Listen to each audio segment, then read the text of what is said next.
اچھا جی، غزالہ احمد ہیں کیلیفورنیا سے. السلام علیکم. ہلو.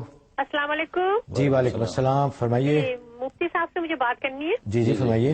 جی مفتی صاحب، میں نے آپ کو چند دن پہلے خواب میں دیکھا، آپ اپنے شجرے کے ساتھ آپ کی تصویر ہے اور بہت ساری خواتین کھڑی ہوئی ہیں برقعے میں.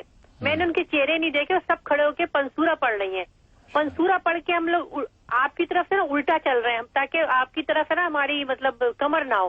تو آپ نے پھر ہم سے کہا کہ آپ سپارہ نمبر 26 سے لے کے 30 تک پڑھیں.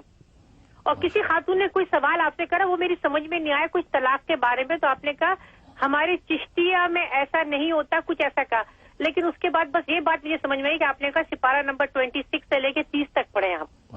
اچھا جی، ماشاء اللہ، بہت مبارک. آپ نے دیکھا، یہ تو میرے شجرے کے انوارات اور قبولیت کی علامت ہے. اور آپ نے مجھے شجرے کے ساتھ دیکھا، اس کا مطلب ہے کہ انشاءاللہ ان اولیاء اللہ کی برکات بھی آپ کو ملیں گی اور میرے ذریعے سے آپ حضرات کو یہ فیض پہنچے گا. اور آپ حضرات چونکہ وہ باادب باہر نکل رہی ہیں، پیٹ نہ ہو، تو اس کا مطلب بھی یہ ادب اللہ تعالیٰ آپ کو زندگی میں عطا فرمائیں کہ دین کا ادب، کیونکہ ہمارے دین میں سب سے بڑی چیز ادب ہے. اور ادب آپ کو عطا ہو گیا تو سمجھو سب کچھ مل گیا. تو بہت مبارک ہے. باقی 26 کا جو میں نے کہا، اس کا مطلب ہے سورۃ حجرات. 26 میں سورۃ حجرات ہے، تو سورۃ حجرات سے لے کے والناس تک کی جو صورتیں ہیں، آپ حضرات ان کی تلاوت کیا کریں روزانہ ہو سکے، ورنہ یہ ہے کہ تھوڑا تھوڑا روز کرتے رہیں. تو سورۃ حجرات سے والناس تک کی صورتیں، اس کا مطلب ان صورتوں میں آپ کو انشاءاللہ اللہ کی محبت بھی ملے گی اور آپ کے دین دنیا کے مسائل بھی حل ہوں گے.